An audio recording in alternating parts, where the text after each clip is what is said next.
Hello everyone. I discovered something that struck me really hard when reading Jordan Peterson's book, The Maps of Meaning. And this video is going to be about that, I think, pretty interesting and important thing. So, the title of the talk will be The Evolution of Wisdom, i.e. why we don't die all the time. So in this talk, wisdom will be that knowledge that helps us survive, be it explicit in the form of verbalized language or acted out knowledge that is just embodied. So there is quite a bit of stuff on the whiteboard, so let's see what there is. Let's go to the overview. So the thing I discovered in Peterson's book was this kind of hierarchy of how wisdom is generated. It's not presented quite like this in the book, but I'd like to think this might be maybe a better way of thinking about it, or at least one useful way. So you could think of this whole hierarchy as the forms in which human beings, and then other creatures too, approach their environment, be it the social environment or the natural environment, that which is unknown to them. And through the levels of hierarchy, we get first from the creative exploration, which is just the basic encounter of the unknown, we get to higher and higher forms of abstraction.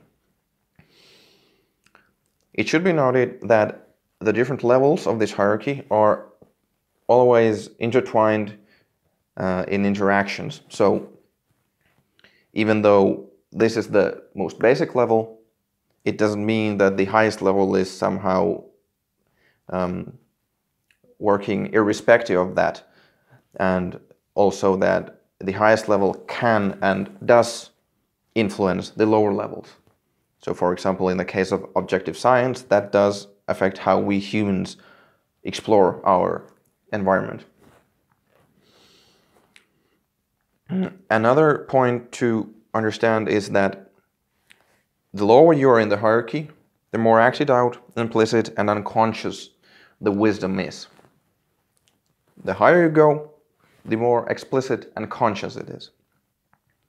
And finally, this hierarchy can be thought of as a personal hierarchy, so that every individual creature works on this hierarchy, and well, humans seem to be the ones who access the highest rungs.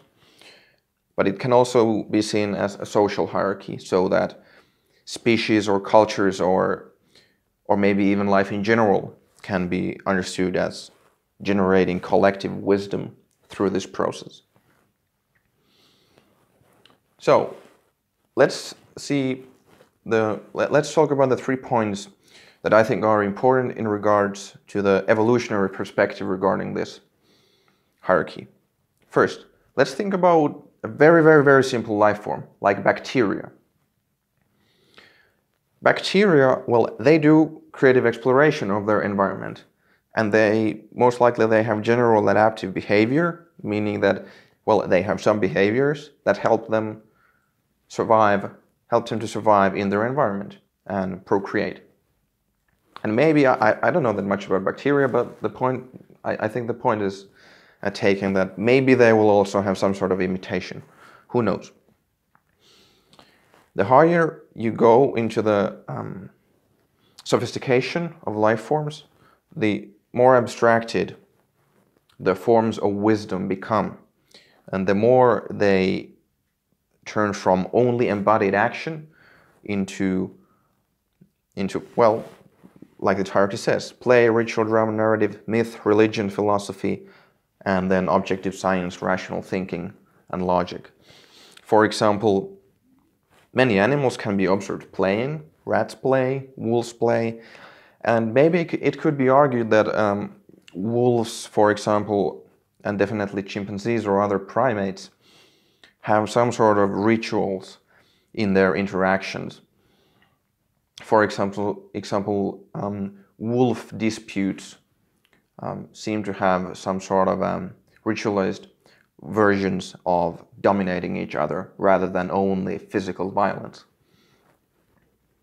But then we get to humans, and we get to the forms of more sophisticated forms of ritual and drama and narrative.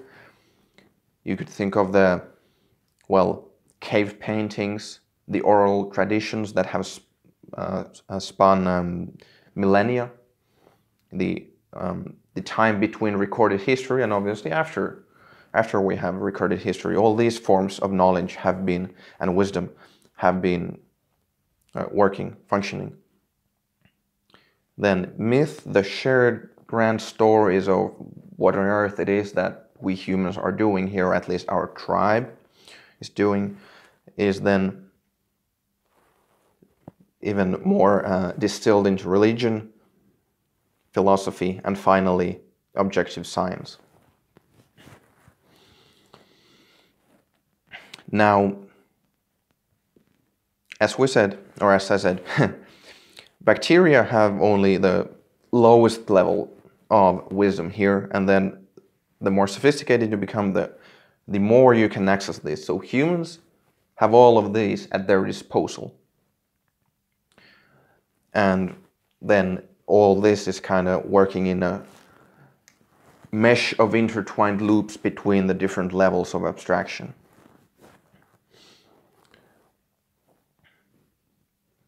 I don't know if I discerned between the 2 points out of the 3 that I was going to say, but 2 points were already in that, so that's fine. Let's go to the third point. So the third point is kind of tangential, but I think important to note that one thing you could think of in regards to a certain piece of wisdom, so to speak, advancing through the ranks to a more and more abstracted level, is that a piece of wisdom in that process has to go through all these levels, and it wouldn't get through if it wasn't useful, if it wasn't adaptive. So that would imply that the further you go up the chain, the higher the possibility that there's something useful in that piece of wisdom, or in that piece of whatever you want to call it, procedural knowledge. Because, for example, the hot topic, the distinction between, or the conflict between religion and science, is pretty interesting in the sense that, well, religion draws from all of these modes of wisdom beneath it. And it's by no means self-evident that this top rung is enough to understand all that wisdom there. So to go a bit deeper into that idea, we'll get to the death of God, which is Friedrich Nietzsche's famous phrase that I've been mulling over in my head for a pretty long time. So Nietzsche's idea about death of God was that during the progress of Western civilization, the Christian civilization, the religious substructure of the culture brought forth the psychological changes that enabled the birth of the scientific method and the objective worldview. So the Western civilization, the Christian civilization, went through this process, and certain pieces of their wisdom became really well articulated. Namely, the ideas about reason, logic, objective science, the idea that the world can be understood more and more thoroughly, and that's useful. And those ideas, the ideas of objective science, then they turned their gaze to the ideas, to the hierarchy of the wisdom beneath itself, and looked like this doesn't make sense, because science is trying to, and the objective worldview, it's trying to make everything explicit. And while that's admirable, you have to understand that this whole process is never ending. There is always the biggest amount of contact point with the unknown, with that what is not understood in this realm, in the creative exploration part. And just for the sake of argument, like for every one piece of wisdom you can articulate on the highest level. You have to go through thousands and thousands, maybe even millions of tiny little actions that everyone tries and tests many times until it's formulated into something that is genuinely useful and applicable over so many domains that it can be actually formulated in some sort of general explicit rule. So, speaking of the death of God, in Nietzsche's words, in Nietzsche's thinking, what happened was that since the objective worldview started questioning that what had been established previously, this whole structure, the whole, what would you call it, the cultural process of generating wisdom, i.e. that thing that by using which we don't die, was thrown into chaos. And well, like Jordan Peterson has many times underlined, was that Nietzsche and Dostoevsky, for example, they had a pretty good idea that this is going to lead into a lot of bloodshed in the 20th century. And well, 100 million dead bodies just because of ideologies, and then you can have all the warfare and whatnot on top of that. That's a pretty good contradiction to the why we don't die all the time. We died a lot during the 20th century.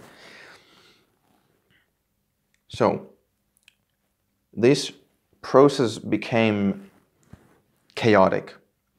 And if you think about it, if you think about examples, I think there are quite a few to note in the current atmosphere or cultural climate we are in. For example, well, one thing I picked up from Jordan Peterson is the idea of play, for example. This play specifically means physical play, which kids do, rough and tumble play. So that's one thing that's constantly being,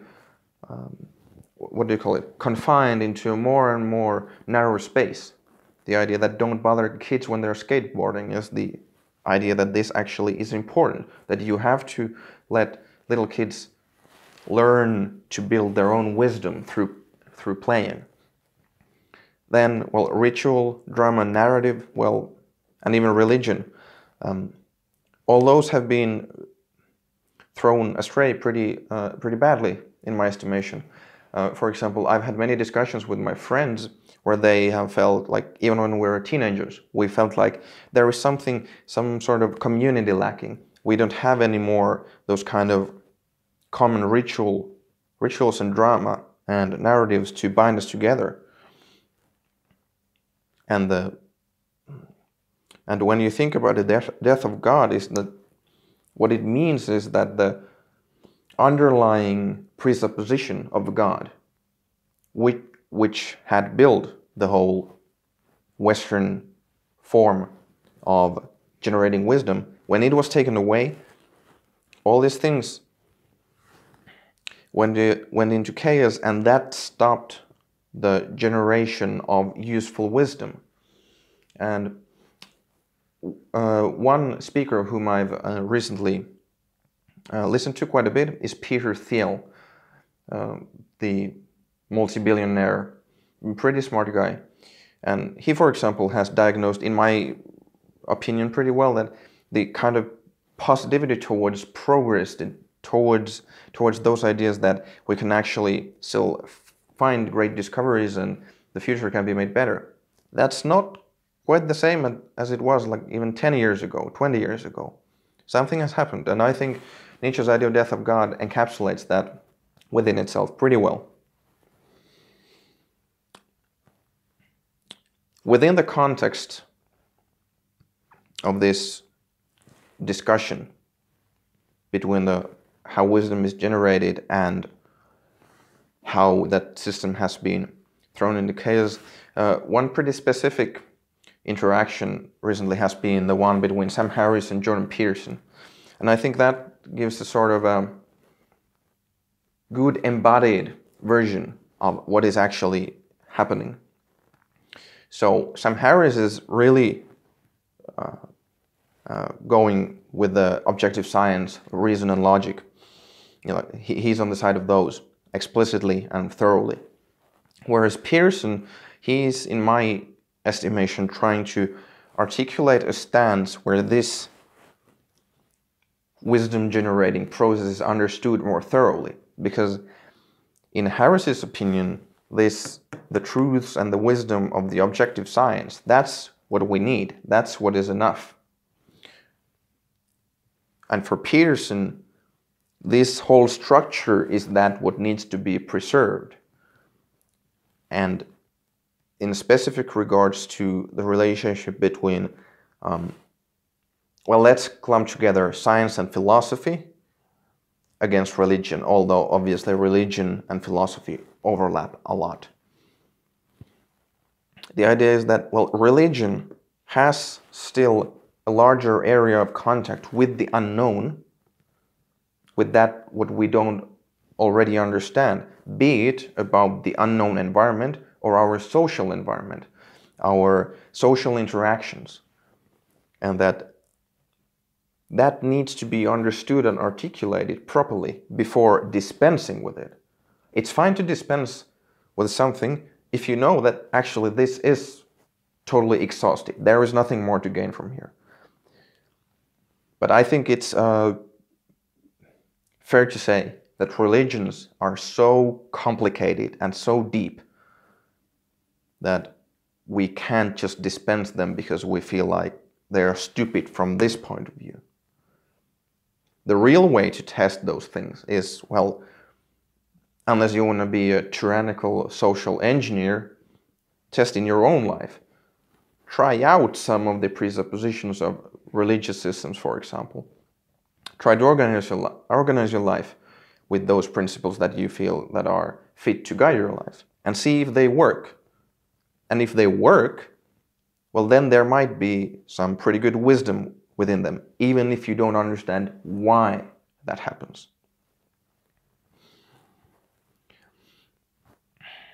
Finally, I'd like to make a little note about the kind of distinctions between the different chunks of the pyramid. Is that the highest level was the conscious and articulate version, and the lowest was the unconscious acted out. And in the middle part, we have the constant interaction, the becoming of something conscious becoming unconscious, and something unconscious becoming conscious. Constant interaction. Some wisdom is being forgotten and receding, and some is being articulated in a more sophisticated manner. And just to maybe leave a kind of a conceptual tool for you to observe yourself and your surroundings and other people is that, for example, dreams and your personal artistic creation, if you're a creative person, those are a window into this part, the becoming part of something embodied, becoming something explicit and conscious. So those might be places to focus if you are interested in trying to make some pieces of wisdom better articulated. And on a social level, you can think of the larger collective ideas, be it religious ideas or popular art or whatnot. Those are if it's honest art and not just aiming for some sort of propagandistic goal, those are the attempts of us humans to verbalize the lower level pieces of wisdom into something more explicit and conscious, and thus maybe more easily shareable. But it has to be understood that this process of generating wisdom is the way we adapt to our environment, is the way we come to terms with the unknown and render it, if not useful, then at least neutral or irrelevant to us, instead of all the dreadful possibilities the unknown itself can be to us.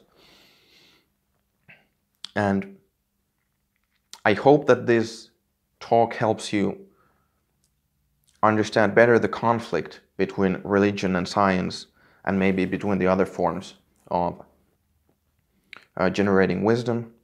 And as a real final point, I would like to say that I personally have found it very useful to focus on these lower levels in my own life, trying to become more conscious of how I act, how I do really small-scale actions like eating, exercising, sleeping, and paying attention to how I'm making those better.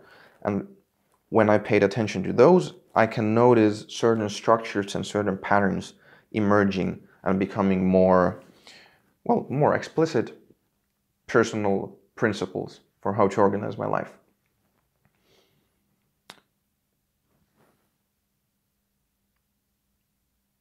Yeah, I think that's it for now. Thank you for watching.